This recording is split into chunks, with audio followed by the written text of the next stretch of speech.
அவர் இறங்கிடும் நேரமே, எலியாவின் தேவனே அவர் இறங்கிடும் நேரமே, அசைவாடும் அனலாக்கும் எங்கள் அக்கினி ஜுவாலையே, அசைவாடும் அனலாக்கும் எங்கள் அக்கினி ஜுவாலையே, எலியாவின் தேவனே அவர் இறங்கிடும் நேரமே.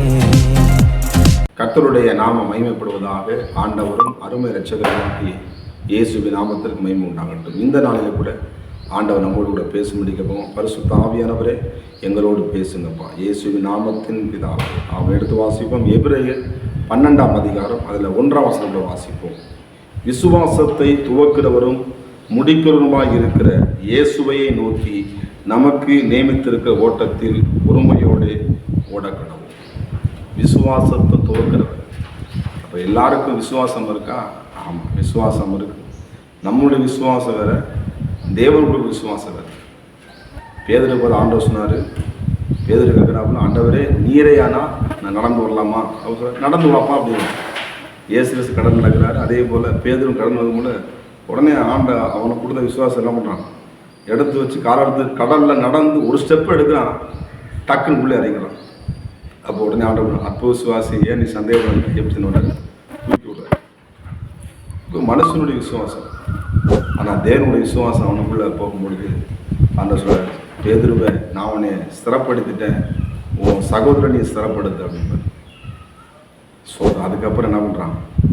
பேதுரு பயந்து விடலை, ஒளிஞ்சு நிற்கிற, மறைஞ்சு நிற்கிற, கர்த்தருக்காக வைராக்கியமா. ஏன்னா தேவன் கொடுத்த விசுவாசத்தில் சொல்கிறாங்க, பேதுருவை சிலுவையில் இருக்கும்போது என்னை என்ன பண்ணாங்க? நேராக அறையாங்க, என்னை தலைகளாக வச்சு அறைங்கன்னு சொல்லி தன் வாழ்க்கையை ஒப்பு கொடுத்தார் பேதுரு. நல்ல ஓட்டத்தை ஓடி முடித்தார். கர்த்தருக்கு ஸ்தோத்திரம். தேவன் கொடுத்த விசுவாசத்தை கரெக்டாக நம்முடைய விசுவாசம் தேவன் கொடுத்த. ஆண்டவரே விசுவாசத்தை ஒரு நாளும் வர்த்திக்க பண்ணுங்கப்பா. விசுவாசத்தை என்ன ஆண்டவரே, விசுவாசம் எப்படி வரும்? வேதாகமத்தை அடிக்கடி நம்ம படிக்கும்பொழுது, வேதாகமுடைய சத்தியத்தை நம்ம கவனித்து அதை தியானிக்கும் போது குறித்து வச்சு படித்து நம்ம இந்த வார்த்தை என்ன சொல்லுகிறது அதை நம்ம ஒப்பு கொடுத்து கீழ்ப்படியும் பொழுது நம்மளுடைய விசுவாசத்தை அந்த நம்ம பெருக பண்ணுவார். எனக்கு அருமையான பிள்ளைகளை, விசுவாசம் எப்படி கேள்வினாலும் கேள்வி கர்த்தருடைய வார்த்தை எழுதப்பட்டிருக்கு. அந்த வசனங்கள், அந்த கேள்வி எல்லாம் வாசனைகள் விளக்கமாக விடையும் இதில் இருக்குது, கேள்விகளும் இதில் இருக்கிறது. நம்ம வாழ்க்கையை பொறுமையோடு என்ன பண்ணுவாங்க? வசனம் சொல்கிறது, நமக்கு நியமித்த ஓட்டம் எல்லாரும் ஓடிக்கிட்டு இருக்கும். எல்லாரும் ஓடிக்கிட்டு இருக்கோம். கிறிஸ்துவ வாழ்க்கைன்ற ஓட்டத்தை ஓடிக்கிட்டு இருக்கோம். ஸ்தோத்திரம். நான் ஓடிக்கிட்டே இருக்கேன், ஓடிக்கிட்டே இருக்கேன். எனக்கு நிம்மதி இல்லை, சந்தோஷம் இல்லை. 3 பேர் ஒன்றாக ஓடினாங்க. ஸ்தோத்திரம். 3 நபர் லக்கை நோக்கி அந்த பரிசை பெறுவது 3 பேர். ஒருத்தன் போட்டு சுட்டு போட்டு நிறைய நகை எல்லாம் போட்டு நல்லா ஜாமான்லாம் வச்சு என்ன பண்ண பொருட்களை வச்சு ஓடிக்கிட்டு இருந்தான். ஓடும் பொழுது பார்த்தீங்கன்னா அவனால் அதை வெயிட்டான பொருளை என்ன பண்ண கொண்டு தூக்கி ஓட முடியும். அதை கலட்டி கீழே வச்சு என்ன பண்ணான்? கீழே வச்சு அதை எடுத்து வைக்கும் பொழுது என்னால் ஓட முடியல, சோர்ந்து போய் என்ன பண்ணான்? கீழே உட்காந்துட்டான். 2வது நபர் ஓடினான். 2வது நபர் என்ன பண்ணான்? ஓடும் பொழுது அங்கே அவனை வேடிக்கை பார்த்துட்டு என்ன பண்ணான்? நீ இவனா அப்படி ஒல்லியாக இருக்க, நீலாம் ஜெயிக்க போறியா அப்படின்னு சொல்லி அவனை கிண்டல் பண்ணாங்க, கேள்வி பண்ணாங்க. உடனே அந்த அக்கமுகத்தில் பெற்றவனா சண்டை விட ஆரம்பிச்சினான்.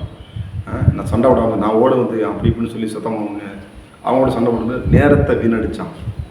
அவங்களோட பேசி வீணடித்தான். நேரம் வீணாகிட்டே போயிடுச்சு. கடைசியில் அவன் என்ன பண்ணான்? தோற்று போயிட்டான். அந்த கவலை பிரச்சனை அவன் மக்களோட சண்டை விட்டு இருந்தான். அவன் லக்கை என்ன பண்ணிட்டான்? மறந்துட்டான். 3வது லக்கம் நோக்கி என்ன பண்ணுறான்? அவன் வாழ்க்கையின் முதல்ல அந்த பாரத்தை கவலையை அந்த இடத்துல இறக்கி வச்சுட்டு வேகமாக ஓடி போய் என்ன பண்ணுறான்? நல்லா ஓடி போய் என்ன பண்ண அந்த பரிசை பெறுகிறான். ஸ்தோத்திரம். எனக்கு அருமையான தேவ பிள்ளைகளை, இந்த புத்திசாலியான 3வது நபரை ஓடணும் பார்த்தீங்கன்னா, இந்த வாழ்க்கையில் இருக்கிற எல்லா பாரத்தையும் கீழே இறக்கி வச்சுட்டு விசுவாசத்தை துவக்க முடிக்க இயேசுவையே நோக்கி ஓடும்பொழுது நமக்கு இருக்கிற ஓட்டத்தை நிச்சயமாக அந்த வெற்றி வாய்ப்பை அந்த பரிசை நம்ம நிச்சயமாக எழுதலாம். ஆமே. அந்த முதல் ஓடணும் பொழுது எல்லாத்தையும் தூக்கிட்டு ஓடுற மாதிரி நம்மளுடைய ஓடணும். 2வது ஓடும்போது வீணாக பேசி நேரத்தை வீணடிச்சு வாழ்க்கையை வீணடிச்சு இந்த லக்கை அடைய முடியாத போடுறாங்க. 3வது ஓடும்போது புத்திசாலியாக எல்லாவற்றையும் இறக்கி வச்சு லக்கை நோக்கி ஓடும்பொழுது பரிசை அவன் பெறுகிறான் இருக்கிறான்.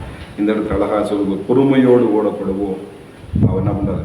இயேசு கிறிஸ்து பொறுமையோடு பூமியில எல்லாவற்றையும் சகித்து முடிஞ்சு பிதாவின் வலது பரிசத்திலே வீற்றிருக்கிறார். 2வது சொல்லுவாங்க, அவர் தமக்கு முன் வைத்திருந்த சந்தோஷம் பொருட்டு அவமானத்தை எண்ணாமல் சிலுவையை சகித்து தேவனுடைய சிங்காசனத்தில் வலது பரிசத்தில் வீற்றிருக்கிறார்.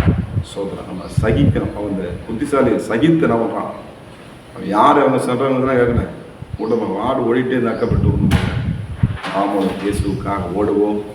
வாழ்க்கையில் பாரங்கள், பிரச்சனைகள், போராட்டத்தெல்லாம் அங்கேயும் கீழே இறக்கி வச்சுட்டு அங்கேயும் நமக்காக வைக்கப்பட்ட இயேசு நம்மளுக்கு வைக்கப்பட்ட பரிசை பெற்றுக்கொள்ள ஓடுவோம். நிச்சயமாக தேவன் நமக்கு உதவி செய்வார். எல்லாத்தையும் சகிப்புத்தன்மை வேணும். இயேசு கிறிஸ்து சகிப்புத்தன்மை, உண்மையில் சகிப்புத்தன்மை ரொம்ப கஷ்டம்தான்.